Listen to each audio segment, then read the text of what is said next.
पत्नी ने दो भाइयों को आपस में दोबारा मिलवाया। मुंबई शहर के एक छोटे से इलाके में एक घर था। उस घर में केवल दो भाई ही रहते थे। उन दोनों भाइयों में बहुत ही ज़्यादा एक दूसरे के लिए प्यार था। वह दोनों जो भी काम करते थे आपसी सहमति के साथ करते थे।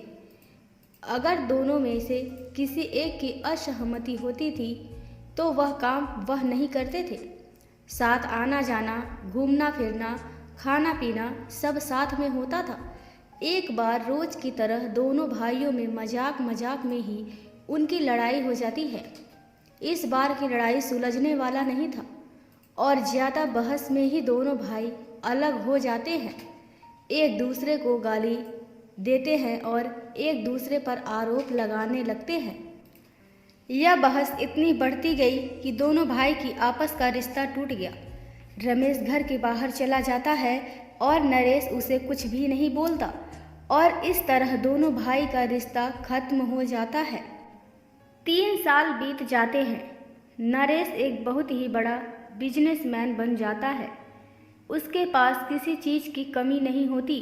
जीवन में उसे जो चाहिए था वह सब उसके पास होता है।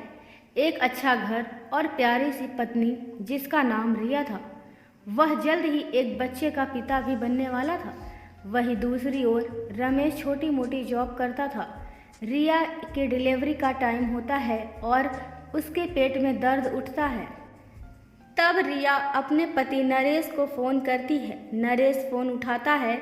दूसरी तरफ से पत्नी की आवाज़ आती है, मैं डिलीवरी रूम में जा रही हूँ, तुम जल्दी से आना।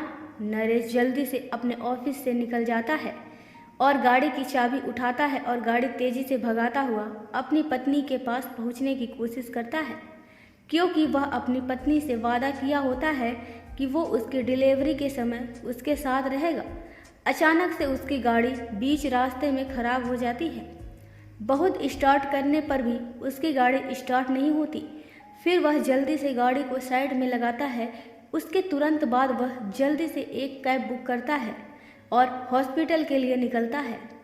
जब वह हॉस्पिटल के रास्ते में होता है तभी उसके भाई रमेश का फ़ोन आता है।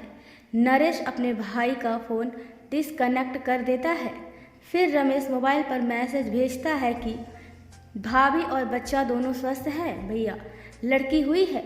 ये मैसेज पढ़ते ही नरेश के दिल में थोड़ी सी राहत होती है और वह आराम से हॉस्पिटल पहुंचता है। हॉस्पिटल पहुंचते ही वह देखता है कि उसका भाई उसका इंतज़ार कर रहा होता है। एक दूसरे से नज़र मिलाते हैं और फिर वह अपनी बेटी और अपनी बीवी के पास दौड़ता हुआ पहुंचता है।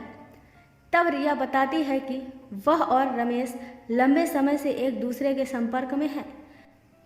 मैंने आपको नहीं बताया था क्योंकि मुझे लगा आप परेशान हो जाएंगे।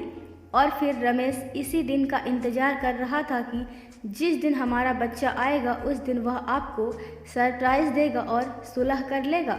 नरेश ये सुनते ही उसके आंखों में आंसू आ जाते हैं और वह दौड़ता हुआ बाहर आता है। बाहर आते ही देखता है रमेश वहाँ से जा चुका होता है। फिर तुरंत नरेश अपने भाई रमेश को फ़ोन करता है और रोने लगता है। फिर रमेश फ़ोन काट देता है और भागकर हॉस्पिटल वापस आता है। फिर दोनों भाई आपस में मिलते हैं और एक दूसरे से बातें करते हैं। दोनों बेटी को गोद में लेते हैं और बोलते हैं कि तुमने हम दोनों भाइयों को मिला दिया, इसके लिए तुम्हारा धन्यवाद। तभी बेटी ये सुनकर मुस्कुराती है मानो जैसे उसे सब पता हो और फिर दोनों भाई खुशी खुशी बच्ची को खिलाते हैं। तो दोस्तों, ये कहानी आपको कैसी लगी? अगर कहानी अच्छी लगे तो वीडियो को लाइक करें, शेयर करें और चैनल को सब्सक्राइब करें। Thank you.